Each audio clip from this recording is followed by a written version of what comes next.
ನಮಸ್ಕಾರ ಗೆಳೆಯರಿ, stock market ಟಾಂಡ ಚಾನಲ್ಗೆ ಸ್ವಾಗತ ಸುಸ್ವಾಗತ. ಇಲ್ಲಿ ವಿಡಿಯೋದಲ್ಲಿ ಸೋಮವಾರ ನಮ್ಮ ಮಾರ್ಕೆಟ್ ಅಲ್ಲಿ ತುಂಬಾನೇ ಸದ್ದು ಮಾಡುವಂತ ಜೊತೆಗೆ ಇಡೀ ಮಾರ್ಕೆಟ್ ನ ಪರ್ಫಾರ್ಮೆನ್ಸ್ ನ ಮೇಲೆ ಇಂಪ್ಯಾಕ್ಟ್ ಮಾಡಬಹುದಾಗಿರುವಂತ 3 ಕಂಪನಿಗಳ ಬಗ್ಗೆ ಈ ವಿಡಿಯೋದಲ್ಲಿ ನಾನು ಕವರ್ ಮಾಡ್ತಾ ಇದ್ದೀನಿ. ಯಾವ ಕಂಪನಿಗಳು ಯಾಕೆ ಸುದ್ದಿಯಲ್ಲಿರ್ತವೆ, ಎಷ್ಟು ಮಟ್ಟಿಗೆ ಇಂಪ್ಯಾಕ್ಟ್ ಅನ್ನ ಮಾಡಬಹುದು ಮಾರ್ಕೆಟ್ ಸೆಂಟಿಮೆಂಟ್ ಮೇಲೆ, ಎಲ್ಲದರ ಬಗ್ಗೆ ತಿಳ್ಕೊಳ್ಳುವಂತ ಪ್ರಯತ್ನವನ್ನ ಮಾಡೋಣ. ಹಾಗೆ ನೀವೇನಾದ್ರೂ ಇನ್ನು ನಮ್ಮ ಇನ್ಸ್ಟಾಗ್ರಾಮ್ ಹಾಗೂ ವಾಟ್ಸ್ಆಪ್ ಚಾನಲ್ ನ ಫಾಲೋ ಮಾಡ್ತಿಲ್ಲ ಅಂತಂದ್ರೆ ಚಾನಲ್ ಡಿಸ್ಕ್ರಿಪ್ಷನ್ ಅಲ್ಲಿ ಲಿಂಕ್ ಇದೆ, ಫಾಲೋ ಮಾಡಬಹುದು. ತುಂಬಾ ಜನ ಈಗಾಗಲೇ ದೀಪಾವಳಿ ಪಿಕ್ ಬಗ್ಗೆ ಕೇಳ್ತಾ ಇದ್ದೀರಿ. ನಾನು ಅದನ್ನ ಇನ್ಸ್ಟಾಗ್ರಾಮ್ ಅಲ್ಲಿ ಕವರ್ ಮಾಡ್ತಾ ಇದ್ದೀನಿ, ಯೂಟ್ಯೂಬ್ ಅಲ್ಲಿ ಕವರ್ ಮಾಡ್ತಿಲ್ಲ. ಹಾಗಾಗಿ ಇನ್ಸ್ಟಾಗ್ರಾಮ್ ನ ನೀವೇನಾದ್ರೂ ಫಾಲೋ ಮಾಡ್ತಿಲ್ಲ ಅಂದ್ರೆ ಡಿಸ್ಕ್ರಿಪ್ಷನ್ ಅಲ್ಲಿ 3 more ಲಿಂಕ್ಸ್ ಮೇಲೆ ಕ್ಲಿಕ್ ಮಾಡಿ ಸ್ವಲ್ಪ ಕೆಳಗಡೆ ಸ್ಕ್ರೋಲ್ ಮಾಡಿದ್ರೆ ಲಿಂಕ್ ಸಿಗುತ್ತೆ, ಫಾಲೋ ಮಾಡಬಹುದು. ಇನ್ನು ಮುಂದುವರಿಯ ಮುಂಚೆ ಡಿಸ್ಕ್ಲೇಮರ್ ಕೊಡ್ಲಿಕ್ಕೆ ಇಷ್ಟಪಡ್ತೀನಿ. ಇಲ್ಲಿ ಕವರ್ ಮಾಡ್ತಿರುವಂತ ಯಾವುದೇ ಸ್ಟಾಕ್ ಅನ್ನು ಕೂಡ ರೆಕಮೆಂಡ್ ಮಾಡ್ತಿಲ್ಲ. ನೀವು ಫರ್ದರ್ ಸ್ಟಡಿ ಮಾಡಿ ಡಿಸಿಷನ್ ತಗೊಳ್ಬಹುದು. ಆಸ್ ಎಜುಕೇಶನಲ್ ಪರ್ಪಸ್ ನಾನು ಈ ವಿಡಿಯೋ ನಿಮ್ಮ ಮುಂದೆ ತರ್ತಾ ಇದ್ದೀನಿ. ಇಲ್ಲಿ ನಾವು ಮೊದಲನೇ ಸ್ಟಾಕ್ ಅನ್ನ ನೋಡಿದ್ರೆ ಅದು HDFC ಬ್ಯಾಂಕ್. ಇವತ್ತೇನು 3 ಸ್ಟಾಕ್ ಗಳ ಬಗ್ಗೆ ಕವರ್ ಮಾಡ್ತಾ ಇದ್ದೀನಿ. ಈ 3 ಕಂಪನಿಗಳು ರಿಸಲ್ಟ್ ಅನ್ನು ಅನೌನ್ಸ್ ಮಾಡಿದೆ. ಜೊತೆಗೆ ನಿಫ್ಟಿ 50 ಅಲ್ಲಿ ಹೆವಿ ವೇಟೇಜ್ ಅನ್ನ ಹೊಂದಿರುವಂತಹ ಕಂಪನೀಸ್ 3 ಕಂಪನಿಗಳನ್ನ ಇನ್ಕ್ಲೂಡ್ ಮಾಡಿದ್ರೆ ಮೋರ್ ದನ್ 30% ನಿಫ್ಟಿ 50 ಅಲ್ಲಿ ವೇಟೇಜ್ ಬರುತ್ತೆ. ಇವುಗಳ ಒಳ್ಳೆಯ ಪರ್ಫಾರ್ಮೆನ್ಸ್ ನಮ್ಮ ನಿಫ್ಟಿಯ ಸೆಂಟಿಮೆಂಟ್ ಅನ್ನ ಚೇಂಜ್ ಮಾಡುತ್ತೆ. ಒಳ್ಳೆ ಪರ್ಫಾರ್ಮೆನ್ಸ್ ಬಂದ್ರೆ ಅದು ಪಾಸಿಟಿವ್ ಆಗ್ಬಹುದು, ಬ್ಯಾಡ್ ಪರ್ಫಾರ್ಮೆನ್ಸ್ ಬಂದ್ರೆ ಅಥವಾ ಒಳ್ಳೆ ಪರ್ಫಾರ್ಮೆನ್ಸ್ ಬರದೇ ಇದ್ರೆ ನೆಗೆಟಿವ್ ಆಗ್ಬಹುದು. ಹಾಗಾಗಿನೇ ಈ 3 ಷೇರುಗಳು ಸೋಮವಾರ ತುಂಬಾನೇ ಸದ್ದು ಮಾಡ್ತವೆ. ಜೊತೆಗೆ ಮಾರ್ಕೆಟ್ ನ ಸೆಂಟಿಮೆಂಟ್ ನ ಮೇಲೂ ಕೂಡ ಇಂಪ್ಯಾಕ್ಟ್ ಅನ್ನ ಮಾಡ್ತವೆ. ಮೊದಲನೇದಾಗಿ HDFC ಬ್ಯಾಂಕ್ ಇವತ್ತು ರಿಸಲ್ಟ್ ಅನ್ನು ಅನೌನ್ಸ್ ಮಾಡಿದೆ. ರಿಸಲ್ಟ್ ಹೇಗಿದೆ ನೋಡೋಣ, ಆನಂತರ ಉಳಿದ ವಿಚಾರಗಳ ಕಡೆ ಬರೋಣ. ಬೇರೆ ಕಂಪನಿಯ ಸ್ಟ್ಯಾಂಡ್ ಅಲೋನ್ ನಂಬರ್ಸ್ ಅನ್ನ ಓಪನ್ ಮಾಡಿದೀನಿ. ಇದು ಬ್ಯಾಂಕಿಂಗ್ ಕಂಪನಿ ಆಗಿರೋದ್ರಿಂದ ನಾವು ಸ್ಟ್ಯಾಂಡ್ ಅಲೋನ್ ನಂಬರ್ಸ್ ಅನ್ನೇ ನೋಡಬೇಕು, ಕನ್ಸಾಲಿಡೇಟೆಡ್ ಅಲ್ಲ. ಹಾಗಾಗಿ ಸ್ಟ್ಯಾಂಡ್ ಅಲೋನ್ ನಂಬರ್ ಅನ್ನು ಓಪನ್ ಮಾಡಿದೀನಿ. ಇಲ್ಲಿ ಮೆನ್ಷನ್ ಮಾಡಿರುವಂತಹ ನಂಬರ್ಸ್ ಎಲ್ಲಾನು ಕೂಡ ಕೋಟಿಗಳಲ್ಲಿದೆ. ಹಾಗೆ ಸೀಕ್ವೆನ್ಸ್ ನೋಡಬಹುದು, ಸೆಪ್ಟೆಂಬರ್, ಜೂನ್, ಸೆಪ್ಟೆಂಬರ್ ಇದೆ.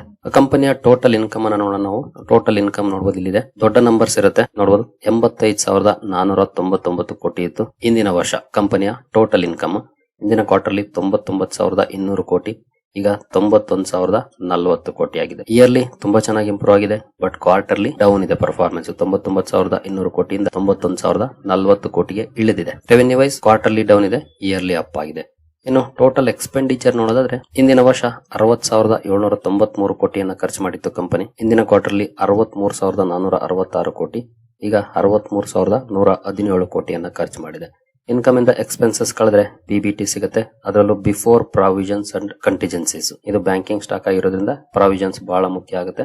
ಬಿಫೋರ್ ಪ್ರಾವಿಷನ್ಸ್ ಕಂಪನಿಯ PBT ಅನ್ನ ನೋಡಿದರೆ ಇಂದಿನ ವರ್ಷ 24,705 ಕೋಟಿ ಇತ್ತು. ಇಂದಿನ ಕ್ವಾರ್ಟರ್ಲಿ 35,733 ಕೋಟಿ, ಈಗ 27,923 ಕೋಟಿ. ಇಯರ್ಲಿ ಕ್ವಾರ್ಟರ್ಲಿ ಕಂಪೇರ್ ಮಾಡಿದ್ರೆ ಇಯರ್ಲಿ ಪರ್ಫಾರ್ಮೆನ್ಸ್ ಇಂಪ್ರೂವ್ ಆಗಿದೆ, ಬಟ್ ಕ್ವಾರ್ಟರ್ಲಿ ಡೌನ್ ಇದೆ. 35,733 ಇಂದ 27,923 ಕೋಟಿಗೆ ಇಳಿದಿದೆ. ಇನ್ನು ಪ್ರಾವಿಷನ್ಸ್ ಕಡೆ ಬಂದ್ರೆ, ಪ್ರಾವಿಷನ್ಸ್ ಅಂದ್ರೆ ನಿಮ್ಗೆ ಗೊತ್ತಿದೆ ಅಂದ್ಕೊಳ್ತೀನಿ, ನಾನು ಪದೇ ಪದೇ ಹೇಳಿದೀನಿ. ಕಂಪನಿ ಕೊಟ್ಟಿರುವಂತ ಲೋನ್ಸ್ ಏನಿದೆ ಅದರಲ್ಲಿ ಬರದೇ ಇರುವಂತದ್ದು. ಇನ್ ಕೇಸ್ 3 months ಯಾರಾದ್ರೂ EMI ಪೇ ಮಾಡಿಲ್ಲ ಅಂದ್ರೆ ನೆಕ್ಸ್ಟ್ ಕ್ವಾರ್ಟರ್ ಅಲ್ಲಿ ಕಂಪನಿ ತನ್ನ ಲಾಭದಲ್ಲಿ ಎತ್ತಿಡಬೇಕಾಗುತ್ತೆ ಅಷ್ಟು ಹಣವನ್ನ. ಅದು ಪ್ರಾವಿಷನ್ಸ್ ಕಡಿಮೆ ಆಗೋದು ಒಳ್ಳೆ ಸುದ್ದಿ, ಪ್ರಾವಿಷನ್ಸ್ ಜಾಸ್ತಿ ಆಗೋದು ಕೆಟ್ಟ ಸುದ್ದಿ ಆಗುತ್ತೆ. ಮೊದಲಿಗೆ ನೋಡಬಹುದು, ಇಂದಿನ ವರ್ಷ 2,700 ಕೋಟಿ ಇತ್ತು ಪ್ರಾವಿಷನಿಂಗ್.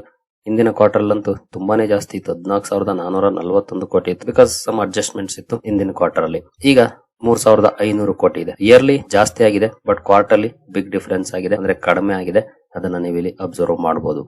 ಇನ್ನು ವೇರಿಯಸ್ ಎಕ್ಸ್ಪೆನ್ಸಸ್ ಬರುತ್ತೆ, ಟ್ಯಾಕ್ಸಸ್ ಬರುತ್ತೆ. ಟ್ಯಾಕ್ಸಸ್ ನಂತರ net profit for the period ನೋಡಿದರೆ ಇಂದಿನ ವರ್ಷ ನೋಡಬಹುದು 16,820 ಕೋಟಿ ಇತ್ತು. ಇಂದಿನ ಕ್ವಾರ್ಟರ್ಲಿ 18,155, ಈಗ 18,641.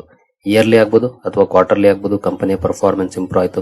ಯಾಕೆಂತಂದ್ರೆ ಇಂದಿನ ಕ್ವಾರ್ಟರ್ಲಿ 14,441 ಕೋಟಿ ಕಂಪನಿ ಪ್ರಾವಿಷನಿಂಗ್ ಅನ್ನ ಮಾಡಿತ್ತು. ಹಾಗಾಗಿ ಪ್ರಾಫಿಟಬಿಲಿಟಿ ಕಡಿಮೆ ಆಗಿತ್ತು. ಈಗ ಇಯರ್ಲಿ ಕ್ವಾರ್ಟರ್ಲಿ ಕಂಪೇರ್ ಮಾಡಿದ್ರೆ ಇಂಪ್ರೂವ್ ಆಯ್ತು ಎರಡು ಕಡೆ ಕೂಡ. ಇನ್ನು EPS ನೋಡಿದ್ರೆ ಸೇಮ್ ಪ್ರಪೋರ್ಷನೇಟ್ ಅಲ್ಲಿ ಇಲ್ಲೂ ಕೂಡ ಇಂಪ್ರೂವ್ ಆಗುತ್ತೆ. 11.04, 11.86, ಈಗ 12.14. ಇಲ್ಲೂ ಕೂಡ ಇಯರ್ಲಿ ಕ್ವಾರ್ಟರ್ಲಿ ಇಂಪ್ರೂವ್ ಆಯ್ತು. ಯಾಕಂದ್ರೆ ಕಂಪನಿಯ ನೆಟ್ ಪ್ರಾಫಿಟ್ ಇಂದಾನೆ EPS ಅನ್ನ ಡಿರೈವ್ ಮಾಡೋದ್ರಿಂದ ನೆಟ್ ಪ್ರಾಫಿಟ್ ತರನೇ ಇಲ್ಲೂ ಕೂಡ ಇಂಪ್ರೂವ್ಮೆಂಟ್ ಆಗುತ್ತೆ. ನಂತರ ಇಷ್ಟಕ್ಕೆ ಮುಗಿಲಿಲ್ಲ, ಬ್ಯಾಂಕಿಂಗ್ ಕಂಪನಿ ಆಗಿರೋದ್ರಿಂದ NPS ನೋಡಬೇಕು. ಅಸೆಟ್ ಕ್ವಾಲಿಟಿ ಇಂಪ್ರೂವ್ ಆಗಿದೆಯಾ, ಡಿಕ್ಲೈನ್ ಆಗಿದೆಯಾ, ಅದು ಕೂಡ ಮ್ಯಾಟರ್ ಆಗುತ್ತೆ. ಗ್ರಾಸ್ NPA ಪರ್ಸೆಂಟೇಜ್ ಟರ್ಮ್ ಅಲ್ಲಿ ನೋಡಬೇಕು, ಅದು ಬೆಟರ್ ಆಗುತ್ತೆ. ಯಾಕೆಂದ್ರೆ ನಂಬರ್ಸ್ ಅಲ್ಲಿ ನೋಡಿದ್ರೆ ಕಂಪನಿ ಲೋನ್ ಇಶ್ಯೂ ಮಾಡೋದ್ರ ಮೇಲೆ ಪರ್ಸೆಂಟೇಜ್ ಡಿಪೆಂಡ್ ಆಗುತ್ತೆ. ನಂಬರ್ಸ್ ಕೆಲವು ಸಲ ಜಾಸ್ತಿ ಇರುತ್ತೆ, ಬಟ್ ಇಶ್ಯೂ ಮಾಡಿರುವಂತ ಲೋನ್ಸ್ ಅಲ್ಲಿ ಪರ್ಸೆಂಟೇಜ್ ಟರ್ಮ್ ಅಲ್ಲಿ ನೋಡಿದ್ರೆ ಪ್ರಾಪರ್ ಪಿಕ್ಚರ್ ಗೊತ್ತಾಗುತ್ತೆ. ಹಾಗಾಗಿ ಪರ್ಸೆಂಟೇಜ್ ಅಲ್ಲಿ ನೋಡೋದು ಬೆಟರ್. ನಾವು ಪರ್ಸೆಂಟೇಜ್ ಅಲ್ಲೇ ನೋಡೋಣ. ಗ್ರಾಸ್ NPA ನೋಡಬಹುದು, ಇಂದಿನ ವರ್ಷ 1.36 ಇತ್ತು, ಇಂದಿನ ಕ್ವಾರ್ಟರ್ಲಿ 1.4, ಈಗ 1.24. ಇಯರ್ಲಿ ಕ್ವಾರ್ಟರ್ಲಿ ಕಂಪೇರ್ ಮಾಡಿದ್ರೆ NPA ಕಡಿಮೆ ಆಗಿದೆ, ಅಂದ್ರೆ ಅಸೆಟ್ ಕ್ವಾಲಿಟಿ ಇಂಪ್ರೂವ್ ಆಗಿದೆ. ಇಯರ್ಲಿ ಆಗ್ಬಹುದು ಅಥವಾ ಕ್ವಾರ್ಟರ್ಲಿ ಆಗ್ಬಹುದು, ಎರಡು ಕಡೆ. ಇನ್ನು ನೆಟ್ NPA ನೋಡಿದ್ರೆ 0.41 ಇತ್ತು ಇಂದಿನ ವರ್ಷ, ಕ್ವಾರ್ಟರ್ಲಿ 0.47, ಈಗ 0.42 ಇದೆ. ಇಲ್ಲಿ ಇಯರ್ಲಿ 0.41 ಇಂದ 0.42 ಗೆ ಅಪ್ ಆಗಿದೆ. ಬಟ್ ಕ್ವಾರ್ಟರ್ಲಿ ಇಂಪ್ರೂವ್ಮೆಂಟ್ ಇದೆ. ಇಲ್ಲೂ ಕೂಡ NPS ಕಡಿಮೆ ಆಗೋದು ಕೂಡ ಒಳ್ಳೆ ಸುದ್ದಿ. ಓವರ್ ಆಲ್ ಹೇಳ್ಬೇಕು ಅಂದ್ರೆ ಕಂಪನಿಯ ಅಸೆಟ್ ಕ್ವಾಲಿಟಿ ಇಂಪ್ರೂವ್ ಆಗಿದೆ. ಇನ್ನು ಕಂಪನಿಯ ರೆವಿನ್ಯೂ ವೈಸ್ ಸ್ವಲ್ಪ ಅಂಡರ್ ಪರ್ಫಾರ್ಮೆನ್ಸ್ ಇದೆ ಕ್ವಾರ್ಟರ್ಲಿ, ಬಟ್ ಇಯರ್ಲಿ ಚೆನ್ನಾಗಿದೆ. ಇನ್ನು ಕಂಪನಿಯ ಸೆಗ್ಮೆಂಟ್ ವೈಸ್ ರೆವಿನ್ಯೂ ನೋಡಿದ್ರೆ ಟ್ರೆಜರಿ ಬ್ಯಾಂಕಿಂಗ್ ನೋಡಬಹುದು ಪರ್ಫಾರ್ಮೆನ್ಸ್ ಹಿಂದಿನ ಕ್ವಾರ್ಟರ್ಗೆ ಹೋಲಿಸಿದ್ರೆ ಕಡಿಮೆ ಇದೆ, ಬಟ್ ಇಯರ್ಲಿ ಹೋಲಿಸಿದ್ರೆ ಇಂಪ್ರೂವ್ ಆಗಿದೆ. ರಿಟೇಲ್ ಬ್ಯಾಂಕಿಂಗ್ ಇಯರ್ಲಿ ಕ್ವಾರ್ಟರ್ಲಿ ಎರಡು ಕಡೆ ಇಂಪ್ರೂವ್ಮೆಂಟ್ ಇದೆ. ಹೋಲ್ಸೇಲ್ ಬ್ಯಾಂಕಿಂಗ್ ಅಲ್ಲಿ ಇಯರ್ಲಿ ಕ್ವಾರ್ಟರ್ಲಿ ಡೌನ್ ಪರ್ಫಾರ್ಮೆನ್ಸ್ ಇದೆ. ಅಂದ್ರೆ ರಿಟೇಲ್ ಬ್ಯಾಂಕಿಂಗ್ ಕಡೆ ಹೆಚ್ಚು ಗಮನವನ್ನ ಕೊಡುತ್ತೆ ಈ ಕಂಪನಿ, ಹಾಗಾಗಿ ಅಲ್ಲಿ ಇಂಪ್ರೂವ್ಮೆಂಟ್ ಇದೆ. ಅನ್ಅಲೋಕೇಟೆಡ್ ಅದರ್ ಬ್ಯಾಂಕಿಂಗ್ ಆಪರೇಷನ್ಸ್ ಇಲ್ಲಿ ಪರ್ಫಾರ್ಮೆನ್ಸ್ ಇಂಪ್ರೂವ್ ಇದೆ. ಇನ್ನು ಎಸ್ಟಿಮೇಷನ್ಸ್ ಎಷ್ಟಿತ್ತು, ಓವರ್ ಆಲ್ ನಂಬರ್ಸ್ ಅನ್ನ ನೋಡಿದ್ರೆ ಇಂಪ್ರೂವ್ಮೆಂಟ್ ಇದೆ, ಬಟ್ ಎಸ್ಟಿಮೇಷನ್ಸ್ ಎಷ್ಟಿತ್ತು ಅದನ್ನ ನೋಡೋದು ಬಹಳ ಮುಖ್ಯ ಆಗುತ್ತೆ. ET Now ಪೋಲ್ ನಾನೀಗ ಓಪನ್ ಮಾಡಿದೀನಿ. NII ಅಂದ್ರೆ ನೆಟ್ ಇಂಟ್ರೆಸ್ಟ್ ಇನ್ಕಮ್ 31,413 ಕೋಟಿ ಬರ್ಬೋದು ಅನ್ನುವಂತ ಎಸ್ಟಿಮೇಟ್ ಅನ್ನ ಮಾಡಿತ್ತು ET Now. ಕಂಪನಿ ರಿಪೋರ್ಟ್ ಮಾಡಿರೋದು 31,551 ಕೋಟಿ. ನಂತರ ಪ್ಯಾಟ್ ಪ್ರಾಫಿಟ್ ಆಫ್ಟರ್ ಟ್ಯಾಕ್ಸ್ 17,281 ಕೋಟಿಯನ್ನ ಎಸ್ಟಿಮೇಟ್ ಮಾಡಿತ್ತು.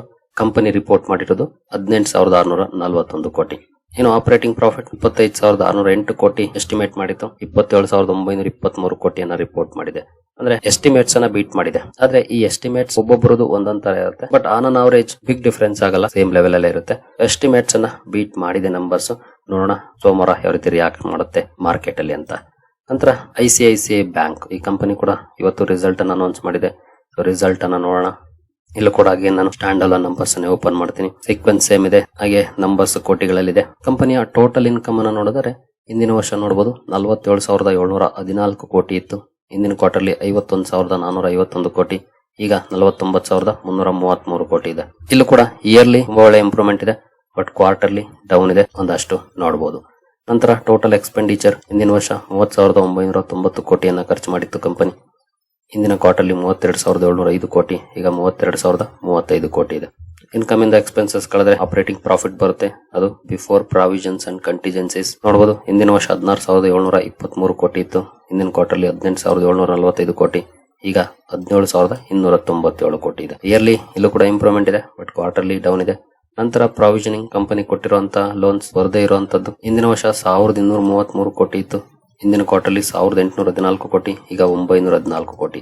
ಅಂದ್ರೆ ಪ್ರಾವಿಷನ್ಸ್ ಕಡಿಮೆ ಆಗಿದೆ, ತುಂಬಾ ಒಳ್ಳೆ ಸುದ್ದಿ. ಇಯರ್ಲಿ ಆಗ್ಬೋದು ಅಥವಾ ಕ್ವಾರ್ಟರ್ಲಿ ಆಗ್ಬೋದು, ಎರಡು ಕಡೆ ಪ್ರಾವಿಷನ್ಸ್ ಕಡಿಮೆ ಆಗಿದೆ. ಒಳ್ಳೆ ಪರ್ಫಾರ್ಮೆನ್ಸ್ ಅಂತಾರೆ ಕನ್ಸಿಡರ್ ಮಾಡಬಹುದು ಪ್ರಾವಿಷನಿಂಗ್ ವೈಸ್ ಇದನ್ನ. ಯಾಕಂದ್ರೆ HDFC ಬ್ಯಾಂಕ್ ಅಲ್ಲಿ ಇಯರ್ಲಿ ಸ್ವಲ್ಪ ಅಪ್ ಆಗಿತ್ತು, ಬಟ್ ಕ್ವಾರ್ಟರ್ಲಿ ತುಂಬಾನೇ ಡೌನ್ ಇತ್ತು. ಬಟ್ ಇಲ್ಲಿ ಇಯರ್ಲಿ ಕ್ವಾರ್ಟರ್ಲಿ ಎರಡು ಕಡೆ ಕಡಿಮೆ ಆಗಿದೆ, ಒಳ್ಳೆ ಪರ್ಫಾರ್ಮೆನ್ಸ್ ಇದೆ. ನಂತರ after taxes net profit for the period ಅನ್ನೋದಾದ್ರೆ ಹಿಂದಿನ ವರ್ಷ ನೋಡಬಹುದು 11,745 ಕೋಟಿಯನ್ನ ರಿಪೋರ್ಟ್ ಮಾಡಿತ್ತು ಕಂಪನಿ ನೆಟ್ ಪ್ರಾಫಿಟ್. ಹಿಂದಿನ ಕ್ವಾರ್ಟರ್ಲಿ 12,768 ಕೋಟಿ, ಈಗ 12,358 ಕೋಟಿ. ಇಯರ್ಲಿ ತುಂಬಾ ಚೆನ್ನಾಗಿ ಇಂಪ್ರೂವ್ ಆಗಿದೆ. ಕ್ವಾರ್ಟರ್ಲಿ ಸ್ವಲ್ಪ ಡೌನ್ ಇದೆ ನೆಟ್ ಪ್ರಾಫಿಟ್ ವೈಸ್ ಕೂಡ ಕಂಪನಿಯಲ್ಲಿ. ಅಲ್ಲಿ ಪ್ರಾವಿಷನಿಂಗ್ ಜಾಸ್ತಿ ಇದ್ರಿಂದ ಪ್ರಾಫಿಟ್ ಇಂಪ್ರೂವ್ ಆಯ್ತು ಇಯರ್ಲಿ ಕ್ವಾರ್ಟರ್ಲಿ HDFC ಲಿ, ಬಟ್ ಇಲ್ಲಿ ಪ್ರಾವಿಷನಿಂಗ್ ಏನು ಜಾಸ್ತಿ ಇಲ್ಲ ಹಿಂದಿನ ಕ್ವಾರ್ಟರ್ಲು ಕೂಡ ಹಾಗೆ ಈಗಿನ ಕ್ವಾರ್ಟರ್ಲು ಕೂಡ. ಹಾಗಾಗಿ ಕ್ವಾರ್ಟರ್ಲಿ ಸ್ವಲ್ಪ ಡೌನ್ ಇದೆ, ಇಯರ್ಲಿ ತುಂಬಾ ಚೆನ್ನಾಗಿ ಇಂಪ್ರೂವ್ ಆಗಿದೆ ನೋಡಬಹುದು. ಇನ್ನು EPS ನೋಡಿದ್ರೆ ಸೇಮ್ ಪ್ರಪೋರ್ಷನೇಟ್ ಇಲ್ಲೂ ಕೂಡ ಅಡ್ಜಸ್ಟ್ ಆಗುತ್ತೆ. 16.68, 17.91, ಈಗ 17.31 ಇದೆ. ಇನ್ನು NPS ವಿಚಾರಕ್ಕೆ ಬಂದ್ರೆ ಗ್ರಾಸ್ NPA ಹಿಂದಿನ ವರ್ಷ ನೋಡಬಹುದು 1.97 ಇತ್ತು. ಹಿಂದಿನ ಕ್ವಾರ್ಟರ್ಲಿ 1.67, ಈಗ 1.58. ಇಲ್ಲೂ ಕೂಡ ಅಸೆಟ್ ಕ್ವಾಲಿಟಿ ಇಂಪ್ರೂವ್ ಆಗಿದೆ. ಇಯರ್ಲಿ ಕ್ವಾರ್ಟರ್ಲಿ ಎರಡು ಕಡೆ NPS ಡೌನ್ ಇದೆ, ಅಂದ್ರೆ ಒಳ್ಳೆ ಪರ್ಫಾರ್ಮೆನ್ಸ್, ಅಸೆಟ್ ಕ್ವಾಲಿಟಿ ಇಂಪ್ರೂವ್ ಆಗಿದೆ. ಇನ್ನು ನೆಟ್ NPA 0.42, 0.41, ಈಗ 0.39. ಇಲ್ಲೂ ಕೂಡ ಒಳ್ಳೆ ಪರ್ಫಾರ್ಮೆನ್ಸ್ ಇದೆ. HDFC ಬ್ಯಾಂಕ್ ನಂತರ ICICI ಬ್ಯಾಂಕ್ ಕೂಡ ಒಳ್ಳೆ ಪರ್ಫಾರ್ಮೆನ್ಸ್ ಅನ್ನೇ ಮಾಡಿದೆ NPA ವೈಸ್. ನೋಡೋಣ ಮಾರ್ಕೆಟ್ ಯಾವ ರೀತಿ ರಿಯಾಕ್ಟ್ ಮಾಡುತ್ತೆ ಅಂತ. ಇನ್ನು ICICI ಬ್ಯಾಂಕ್ ನ ಎಸ್ಟಿಮೇಷನ್ಸ್ ಅನ್ನ ನೋಡಿದ್ರೆ ET Now ಪೋಲ್ 21,400 ಕೋಟಿಯನ್ನ ಎಸ್ಟಿಮೇಟ್ ಮಾಡಿತ್ತು net interest income. Company report ಮಾಡಿರೋದು 21,529 ಕೋಟಿ, ಬೀಟ್ ಆಗಿದೆ. ನೆಟ್ ಪ್ರಾಫಿಟ್ 12,067 ಕೋಟಿ ಬರ್ಬೋದು ಅನ್ನುವಂತ ಎಸ್ಟಿಮೇಟ್ ಮಾಡಿತ್ತು. 12,359 ಕೋಟಿಯನ್ನ ರಿಪೋರ್ಟ್ ಮಾಡಿದೆ, ಇಲ್ಲೂ ಕೂಡ ಎಸ್ಟಿಮೇಟ್ ಬೀಟ್ ಮಾಡಿದೆ. ಆಪರೇಟಿಂಗ್ ಪ್ರಾಫಿಟ್ 17,710 ಕೋಟಿ ಎಸ್ಟಿಮೇಟ್ ಮಾಡಿತ್ತು, ಬಟ್ ಕಂಪನಿ ರಿಪೋರ್ಟ್ ಮಾಡಿರೋದು 17,298 ಕೋಟಿ. ಅಂದ್ರೆ ಎಸ್ಟಿಮೇಟ್ ಅನ್ನ ಬೀಟ್ ಮಾಡಕ್ ಆಗಿಲ್ಲ, ಇಲ್ಲಿ ಡೌನ್ ಇದೆ ಪರ್ಫಾರ್ಮೆನ್ಸ್. ಈ ರೀತಿಯ ಪರ್ಫಾರ್ಮೆನ್ಸ್ ಅನ್ನ ICICI ಬ್ಯಾಂಕ್ ಮಾಡಿದೆ. ನೋಡೋಣ ಸೋಮವಾರ ಮಾರ್ಕೆಟ್ ಅಲ್ಲಿ ಯಾವ ರೀತಿ ರಿಯಾಕ್ಷನ್ ICICI ಬ್ಯಾಂಕ್ ಅಲ್ಲಿ ನೋಡ್ಲಿಕ್ಕೆ ಸಿಗುತ್ತೆ ಅಂತ. ಇನ್ನು ಮೂರನೇ ಕಂಪನಿಗೆ ಬರೋದಾದ್ರೆ ಅದು ರಿಲಯನ್ಸ್ ಇಂಡಸ್ಟ್ರೀಸ್. ರಿಲಯನ್ಸ್ ಇಂಡಸ್ಟ್ರೀಸ್ ನೆನ್ನೆನೇ ರಿಸಲ್ಟ್ ಅನ್ನು ಅನೌನ್ಸ್ ಮಾಡಿತ್ತು, ಆದ್ರೆ ಮಾರ್ಕೆಟ್ ಕ್ಲೋಸ್ ಆದ್ಮೇಲೆ ಅನೌನ್ಸ್ ಮಾಡಿದೆ. ಇದರ ರಿಸಲ್ಟ್ ಹೇಗಿದೆ? ಆಕ್ಚುಲಿ ಇದರ ರಿಸಲ್ಟ್ ಅನ್ನು ನಾವು ಕನ್ಸಾಲಿಡೇಟೆಡ್ ನಂಬರ್ಸ್ ಅನ್ನ ನೋಡ್ಬೇಕು, ಯಾಕಂದ್ರೆ ಕಂಪನಿ ಸಾಕಷ್ಟು ಸಬ್ಸಿಡಿಯರೀಸ್ ಅನ್ನ ಹೊಂದಿದೆ. ನಾವು ಲಿಸ್ಟ್ ನೋಡ್ತಾ ಹೋದ್ರೆ ಮುಗಿಯೋದೇ ಇಲ್ಲ, ನೆವರ್ ಎಂಡಿಂಗ್ ಲಿಸ್ಟ್ ಅಂತ ಹೇಳ್ಬೋದು. ನೋಡ್ಬೋದು ಇಲ್ಲಿಂದ ಸ್ಟಾರ್ಟ್ ಕಂಪನಿಯ ಸಬ್ಸಿಡಿಯರಿ ಲಿಸ್ಟ್ ಆಫ್ ಸಬ್ಸಿಡಿಯರೀಸ್ ನಾವು ಹೋಗ್ತಾ ಇದ್ರೆ ನೋಡ್ಬೋದು ಎಷ್ಟೊಂದು ಕಂಪನೀಸ್ ಇದಾವೆ ಅಂತ. ಹಾಗಾಗಿ ಇಲ್ಲೇನಿದ್ರು ನಾವು ಕಂಪನಿಯ ಕನ್ಸಾಲಿಡೇಟೆಡ್ ನಂಬರ್ಸ್ ಅನ್ನ ನೋಡೋದು ಬೆಟರ್ ಆಗುತ್ತೆ. Not stand alone. ಮೊದಲಿಗೆ ಕನ್ಸಾಲಿಡೇಟೆಡ್ ನಂಬರ್ಸ್ ಅನ್ನ ಕೊಟ್ಟಿದ್ದಾರೆ. ಇಲ್ಲೂ ಕೂಡ ನಂಬರ್ಸ್ ಕೋಟಿಗಳಲ್ಲೇ ಇದೆ. ಸೀಕ್ವೆನ್ಸ್ ಜೂನ್ ಸೆಪ್ಟೆಂಬರ್ ಇದೆ. ಕಂಪನಿಯ ಟೋಟಲ್ ಇನ್ಕಮ್ ಅನ್ನು ನೋಡೋಣ. Other income in line performance ಇದೆ, ಬಿಗ್ ಡಿಫರೆನ್ಸ್ ಆಗಿಲ್ಲ. ಟೋಟಲ್ ಇನ್ಕಮ್ ನೋಡಿದರೆ ಇಂದಿನ ವರ್ಷ 2,40,157 ಕೋಟಿ ಇತ್ತು. ಇಂದಿನ ಕ್ವಾರ್ಟರ್ಲಿ 2,63,779 ಕೋಟಿ ಇತ್ತು. ಈಗ 2,63,380 ಕೋಟಿ ಆಗಿದೆ. ಇಯರ್ಲಿ ತುಂಬಾ ಚೆನ್ನಾಗಿ ಇಂಪ್ರೂವ್ ಆಗಿದೆ. ಕ್ವಾರ್ಟರ್ಲಿ ಸ್ಲೈಟ್ಲಿ ಡೌನ್ ಇದೆ. ಬಟ್ ಯಾಕೆ ಡೌನ್ ಅಂದ್ರೆ ಇಲ್ಲಿ ಅದರ್ ಇನ್ಕಮ್ ಜಾಸ್ತಿ ಇತ್ತು. ಯಾಕೆಂದ್ರೆ ಹಿಂದಿನ ಕ್ವಾರ್ಟರ್ ಅಲ್ಲಿ ಕಂಪನಿ ಏಷ್ಯನ್ ಪೇಂಟ್ಸ್ ಅಲ್ಲಿ ಇದ್ದಂತ ತನ್ನ ಹೋಲ್ಡಿಂಗ್ ಅನ್ನ ಮಾರಾಟ ಮಾಡಿತ್ತು. ಹಾಗಾಗಿ ಅಲ್ಲಿ ಸುಮಾರು 8,500 ಕೋಟಿ ಬಂದಿತ್ತು. ಅದನ್ನ ಅದರ್ ಇನ್ಕಮ್ ಅಲ್ಲಿ ಆಡ್ ಮಾಡಿತ್ತು. ಹಾಗಾಗಿ ಕಂಪನಿಯ numbers last time big difference ಆಗಿತ್ತು. ಬಟ್ ಈ ಸಲ ಕಂಪನಿಯ ಪ್ಯೂರ್ ಬಿಸ್ನೆಸ್ ಇಂದಾನೆ ಇಂಪ್ರೂವ್ ಆಗಿದೆ. ಹಾಗಾಗಿ ಅದನ್ನೇನಾದ್ರೂ ತೆಗೆದ್ರು ಕೂಡ ಒಳ್ಳೆ ಪರ್ಫಾರ್ಮೆನ್ಸ್ ಆಗುತ್ತೆ ಇನ್ಕಮ್ ವೈಸ್. ನಂತರ ಟೋಟಲ್ ಎಕ್ಸ್ಪೆನ್ಸಸ್ ನೋಡಬಹುದು. ಇಂದಿನ ವರ್ಷ 2,15,320 ಕೋಟಿ ಇತ್ತು.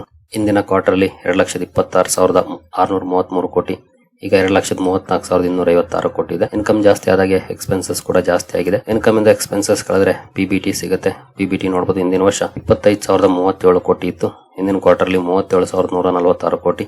ಈಗ 29,124 ಕೋಟಿ ಆಗಿದೆ. ಇಯರ್ಲಿ ತುಂಬಾ ಚೆನ್ನಾಗಿ ಇಂಪ್ರೂವ್ ಆಗಿದೆ.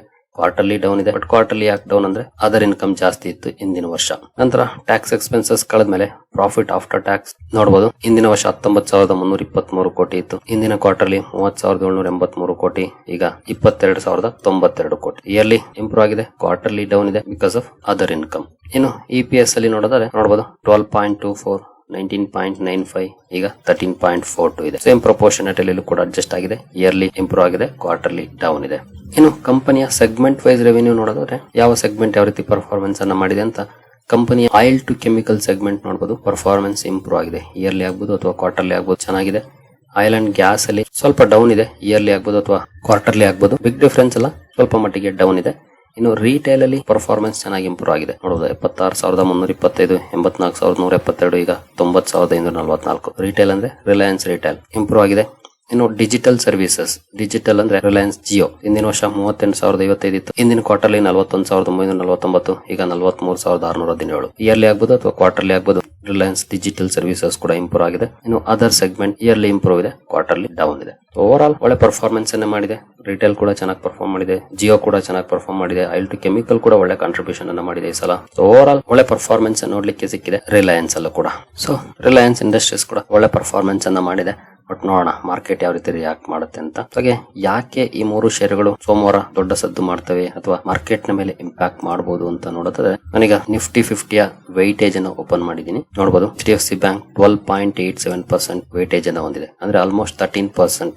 ICICI bank 8.52, Reliance industries 8.18. ಮೂರನ್ನು ಸೇರಿಸಿದ್ರೆ ನಿಯರ್ಲಿ 30 ಬರುತ್ತೆ. ಬಿಗಿನಿಂಗ್ ಅಲ್ಲಿ ನಾನು ಮೋರ್ ದನ್ 30% ಅಂದೆ ಅನ್ಸುತ್ತೆ, ಕ್ಷಮೆ ಇರಲಿ. ನಿಯರ್ಲಿ 30% ವೈಟೇಜ್ ಬರುತ್ತೆ ನಿಫ್ಟಿ 50 ಅಲ್ಲಿ. ಇನ್ನು ಉಳಿದ ಷೇರುಗಳು ಅಂದ್ರೆ ಇನ್ನು 47 ಷೇರುಗಳಿಂದ ಅವುಗಳು 70% ಕಾಂಟ್ರಿಬ್ಯೂಷನ್ ಮಾಡ್ತವೆ. ಈ 3 ಕಂಪನಿಗಳು ದೊಡ್ಡ ಮಟ್ಟದ ಕಾಂಟ್ರಿಬ್ಯೂಷನ್ ಅನ್ನ ಮಾಡ್ತವೆ. ಇವುಗಳಲ್ಲಿ ಬರುವಂತ ಒಳ್ಳೆ ಪರ್ಫಾರ್ಮೆನ್ಸ್ ಬಿಗ್ ಪಾಸಿಟಿವ್ ಇಂಪ್ಯಾಕ್ಟ್ ಅನ್ನ ಮಾಡುತ್ತೆ. ಇವುಗಳಲ್ಲಿ ಬರುವಂತ negative performance big negative impact ಅನ್ನ ಮಾಡುತ್ತೆ ನಿಫ್ಟಿ 50 ಅಲ್ಲಿ. ನಿಫ್ಟಿ 50 ಅಂದ್ರೆ ನಮ್ಮ ಮಾರ್ಕೆಟ್ ಸೆಂಟಿಮೆಂಟ್, ಯಾಕಂದ್ರೆ ಹೆಡ್ಲೈನ್ ಇಂಡೆಕ್ಸ್. ಮಾರ್ಕೆಟ್ ನ ಸೆಂಟಿಮೆಂಟ್ ನ ನಿರ್ಧಾರ ಮಾಡುವಂತ ಕೆಪಾಸಿಟಿ ಈ 3 ಷೇರುಗಳಿಗಿದೆ. ಜೊತೆಗೆ ನೀವು ಇಲ್ಲಿ ಫೈನಾನ್ಷಿಯಲ್ ಸರ್ವಿಸಸ್ ನೋಡಬಹುದು. 36.47% ವೈಟೇಜ್ ಅನ್ನು ಹೊಂದಿದೆ ನಿಫ್ಟಿ 50 ಅಲ್ಲಿ. ಈ 2 ಕಂಪನೀಸ್ ಫೈನಾನ್ಷಿಯಲ್ ಸರ್ವಿಸಸ್ ಇಂಡೆಕ್ಸ್ ಅಲ್ಲಿ ಬರುವಂತವು HDFC ಅಂಡ್ ICICI ಬ್ಯಾಂಕ್. ಜೊತೆಗೆ ಇನ್ನು ಹಲವು ಬ್ಯಾಂಕಿಂಗ್ ಕಂಪನಿಗಳ ರಿಸಲ್ಟ್ ಇದೆ ಇವತ್ತು. ಅದನ್ನು ಕೂಡ ನಾನು ನಿಮಗೆ ಕವರ್ ಮಾಡಿ ತಿಳಿಸ್ಕೊಡ್ತೀನಿ, ಇವತ್ತಾಗಿಲ್ಲ ಅಂದ್ರೆ ನಾಳೆ. ಓವರ್ ಆಲ್ ಈ ಎಲ್ಲ ನಂಬರ್ಸ್ ಬಿಗ್ ಇಂಪ್ಯಾಕ್ಟ್ ಅನ್ನ ಮಾಡುವಂತ ಕೇಪಬಿಲಿಟಿ ಇರುವಂತವು. ರಿಸಲ್ಟ್ಸ್ ಅಂತೂ ನನ್ನ ಪರ್ಸನಲ್ ಒಪಿನಿಯನ್ ಹೇಳೋದಾದ್ರೆ 3 ಕಂಪನಿಗಳಲ್ಲಿ ಚೆನ್ನಾಗಿದೆ. ಬಟ್ ಮಾರ್ಕೆಟ್ಗೆ ಏನನ್ಸುತ್ತೆ ಅದನ್ನ ನಾವು ಸೋಮವಾರನೇ ನೋಡ್ಲಿಕ್ಕೆ ಸಾಧ್ಯ ಆಗೋದು.